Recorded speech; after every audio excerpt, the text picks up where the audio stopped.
and welcome to Hospitality Hot Dish, fresh from the oven. I am Kate Conroy, Vice President of Strategic Partnerships here at Hospitality Minnesota, which is a member-driven organization dedicated to educating, supporting, and advocating for Minnesota's hospitality industry. What you can expect from the Hot Dish are conversations with restaurants, hotels, resorts, campgrounds, and the allied members who support those businesses in the state of Minnesota. We release a new episode every other Thursday, so be on the lookout for those. Speaking of which, you can find the Hot Dish just about anywhere you can download a podcast, and we even put them up on YouTube. So check us out, and don't forget to leave a 5-star review so that the algorithm gets us in front of other awesome people just like you. With me today is Troy Redding of Ally Restaurants, which includes favorites like Holman's Table and Rock Elm Tavern. Troy, say hi and let the audience hear your voice. Hi, Kate. How are you today? I'm good. How are you? I'm good, thank you.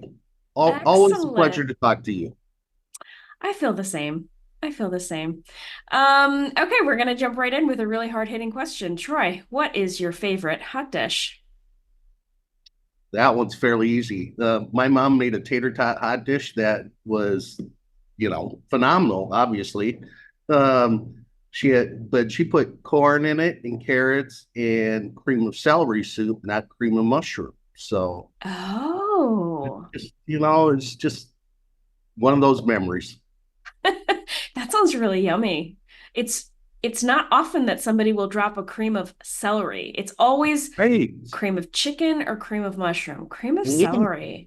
yeah, I bet it changes the flavor just subtly enough that you're like, oh wow, right? exactly. Yep. I probably ate way too much of it, but you know. That's what moms are for, right? To overfeed us. That's all right. Okay, Troy, what in terms of hospitality, what is your why? My why really goes back to my dad and the influence he had on me.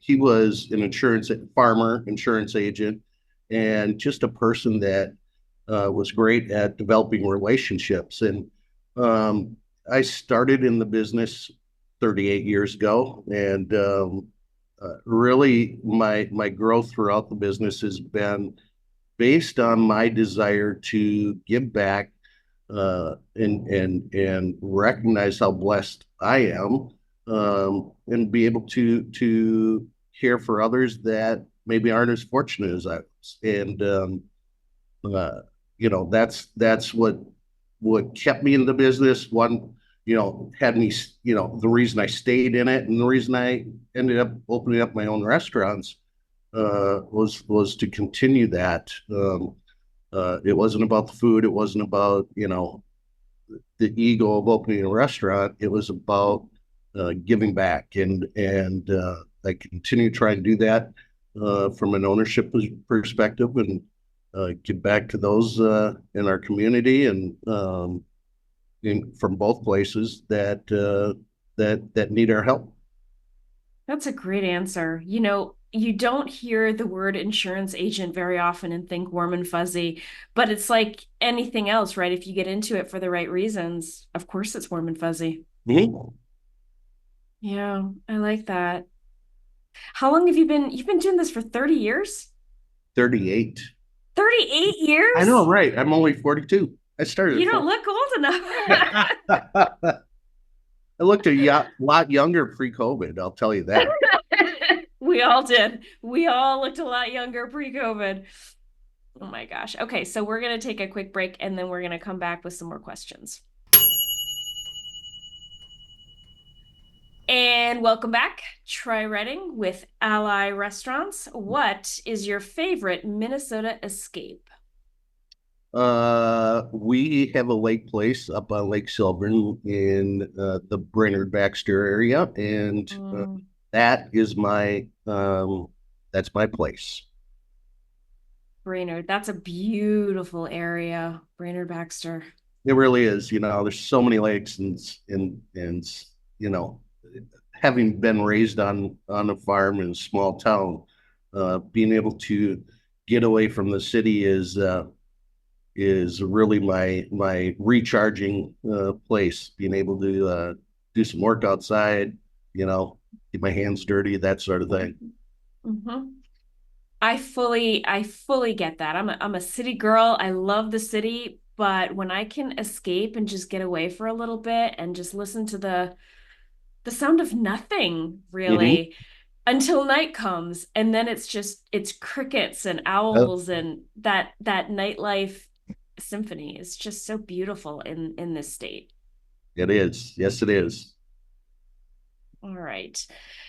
Talk a little bit about your job, like what you do. And I know that as that the grand poobah, you're like chief cook and bottle washer, right? Like you kind of do a little bit of everything, but what does your day look like on a regular basis?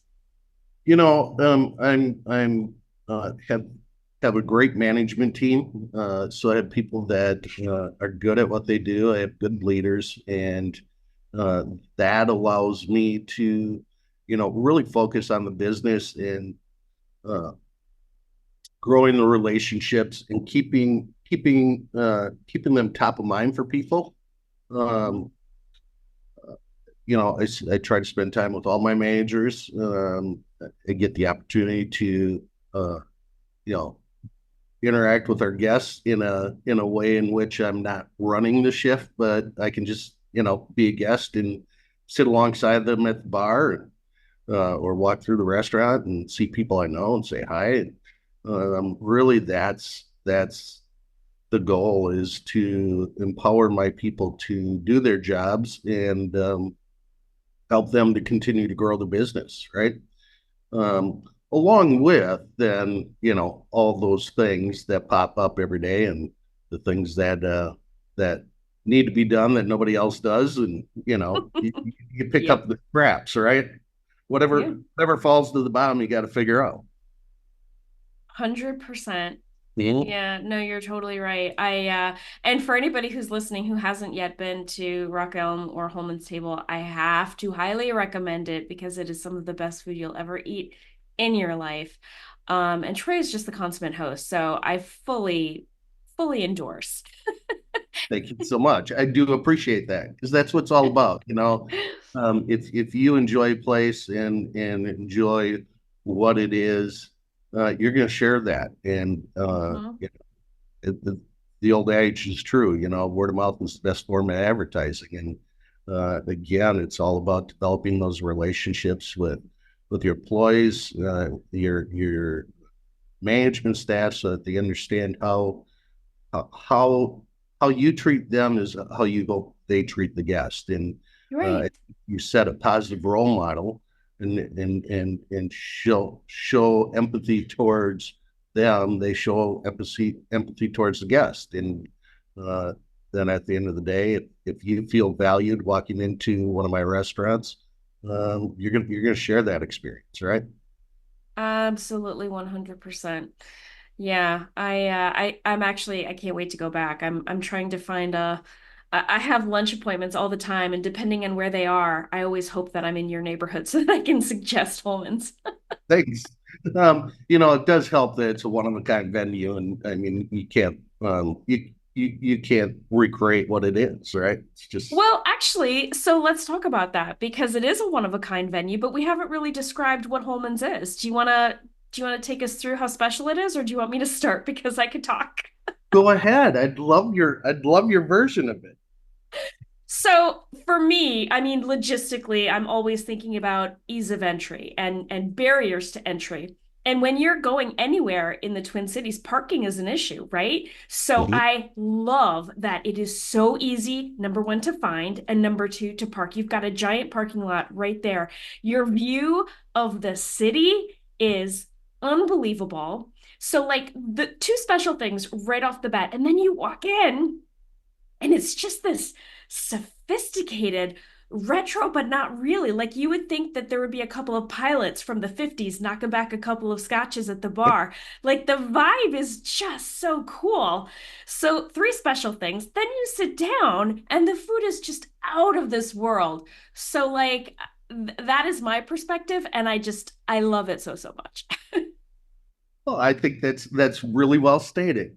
Thank you. And when we opened home, it was we started to look at the space late.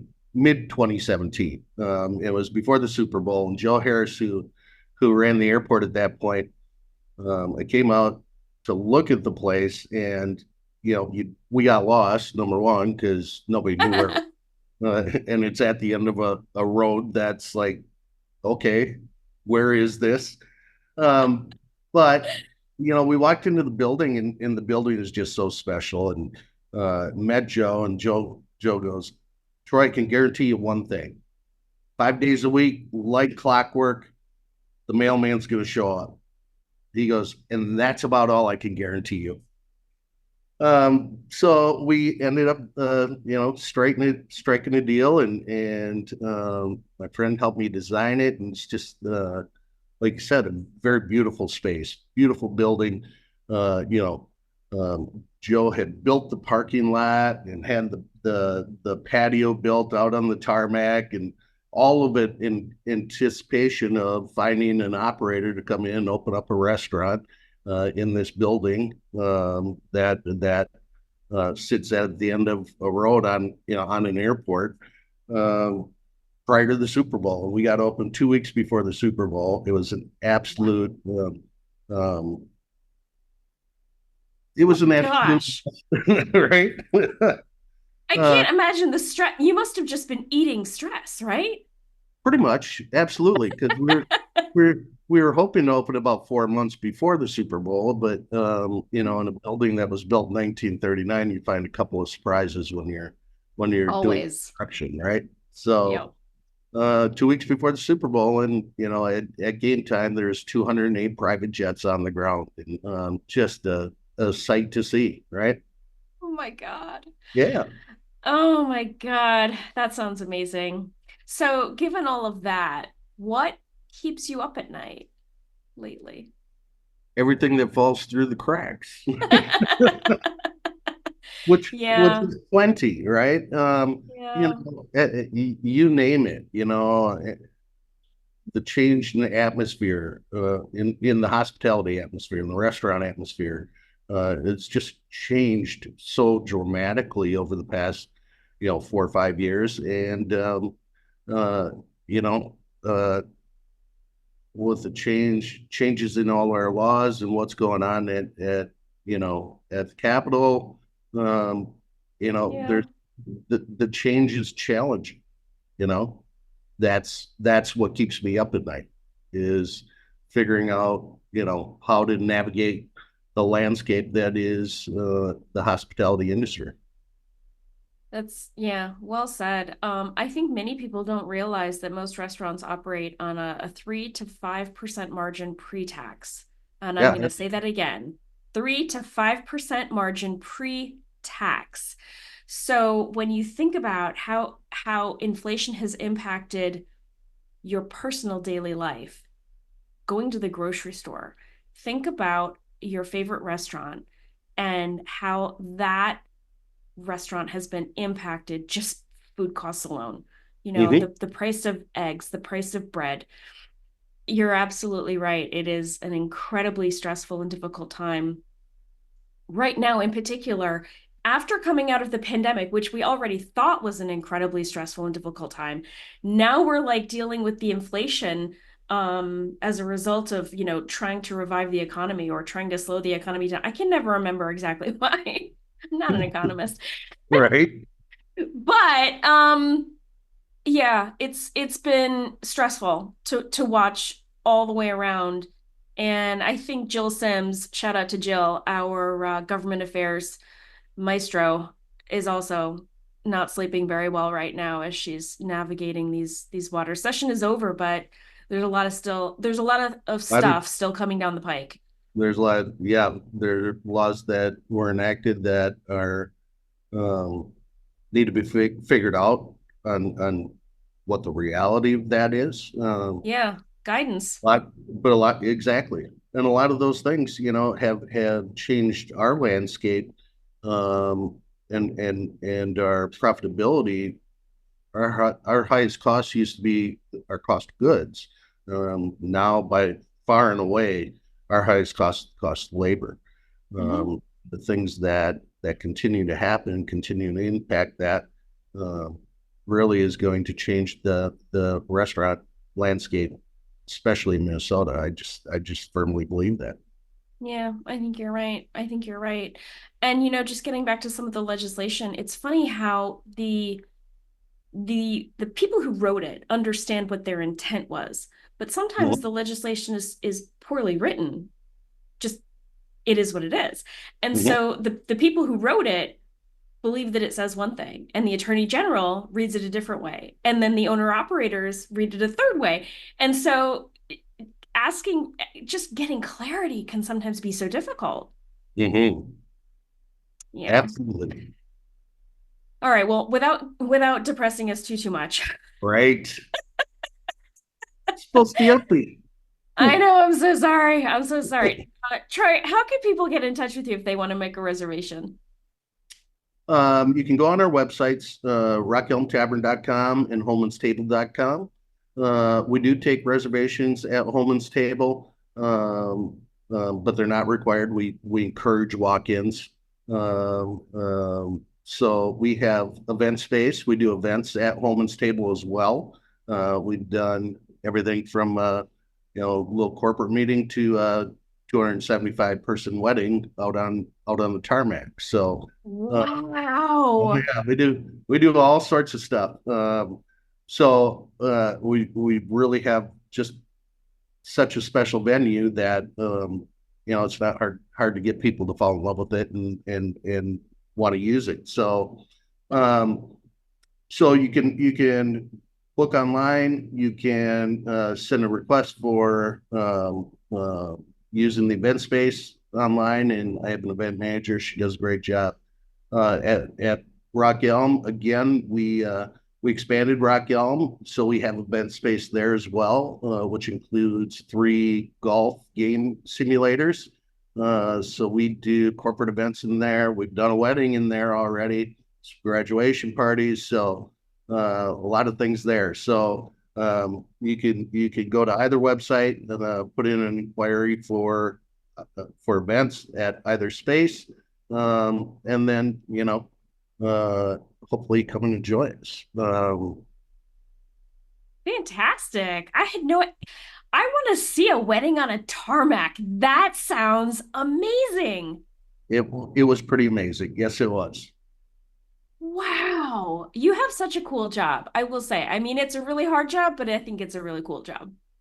There are parts of it that are extremely rewarding, and you make you feel good, right? Yeah. The Yep. warm and fuzzy, all the way back to that warm and fuzzy. I love it. Troy Redding of Ally Restaurants, thank you so much for joining me today. And to all of you out there listening, we will see you next time. Bye. Hi, thanks, Kate.